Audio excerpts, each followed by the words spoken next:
Shalom, my dear friends. Shabbat Shalom. This week we are reading Parshat Shemot. It opens with a classic case of anti-Semitism. Pharaoh was worried that his Jewish subjects are becoming too rich and too numerous. What if they are not loyal Egyptians, but throw their might against him? So he decrees that they may be enslaved. We can only imagine what a shock that must have been to our ancestors, our mothers and our fathers. They had spent years living happily in Egypt. Now the government, the Pharaoh, suddenly views them as a foreign menace. I imagine their reaction might be quite similar to what some of us felt this week as we watched the events unfold at our Capitol in Washington, D.C. As we watched the Capitol of the U.S. stormed by rioters, adorned with Nazi and racist insignia, who were seeking perhaps to overthrow the government of the United States. We were stunned as the mob thrashed government officers with the active encouragement of some of the authorities. The brazenness of the crime, the lack of an appropriate response, the magnitude of the crime in the crowds shook our certainty as American Jews, as Jewish Americans, under the protection of the rule of law. It was a moment of great sadness for many of us. Sitting at my desk in the synagogue, working away on perhaps what I might be saying this particular Shabbat, I turned on the TV. In my over 40 years of being a working rabbi, I never watched TV sitting during the day in my office. It was a first. I was quite distressed. Seeking comfort, I opened up my Chumash. So I struck on the verse where there was something about the Pharaoh putting our ancestors in slavery. It says, "V'ka'asher ya'anu oto, ken yirbeh, v'ken yifrotz, v'yakutzu b'bnei Yisrael." But the more they will be oppressed, the more they will increase and spread out. So the Egyptians came to dread the Israelites. The more they were oppressed, the more they will increase and spread out.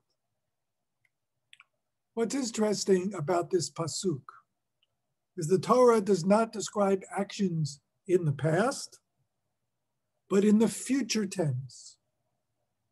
Our commentators say that the Torah is being quite deliberate here. The Torah is not just talking about the past in Egypt, but the future as well.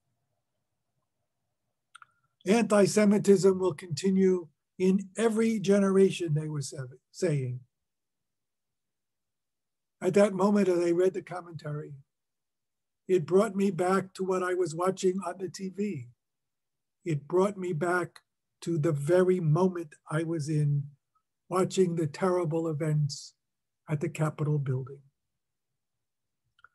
There will always be those who resort to violence to get their way, even today. This Torah commentary felt very contemporary. We are sad. We are heartbroken. How do we find hope? Rashi frames an answer that I find quite comforting. He tells us that God urges us not to be afraid. Our people will increase. The Jewish people will prosper. Rashi observes that in verse 10, Pharaoh says to oppress the Jews, lest they increase. And 2 verses later, verse 12, it doesn't say lest, it says yes, they will increase. It also sounds the same in Hebrew. Pen yirbeh, Cain yirbeh. What is Rashi saying?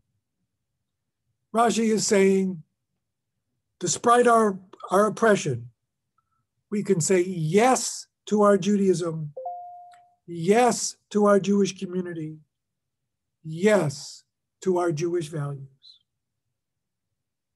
How do we respond to the tragedy of the capital? Rashi tells us to deepen our Jewish values, live more authentic Jewish lives, trust the divine plan, be not afraid. The disaster at the Capitol building nearly drowned out another amazing political event. Georgia is the only United States state that saw the lynching of a Jew. This same state, Georgia, just elected its first Jewish senator.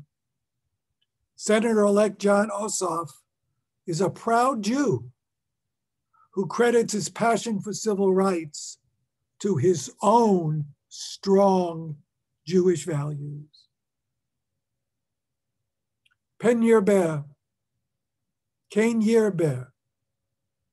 In the cases of anti-Semitism that will continue, and to the threats to the rule of law, let us respond by holding our Jewish values close.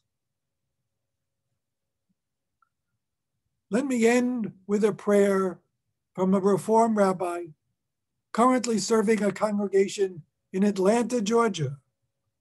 Rabbi Ronald Siegel writes, "Let order and peace be restored. Let democracy prevail. Let our nation's motto, E pluribus unum, be animated by millions of Americans coming together to build unity with diversity. Let freedom ring." And let us say, Amen. My dear friends, this Shabbat, as we gather around the Shabbat table, we have much to talk about. Let us talk about the events of the week. Let us find comfort with our family and friends, and let us find strength in our Jewish values.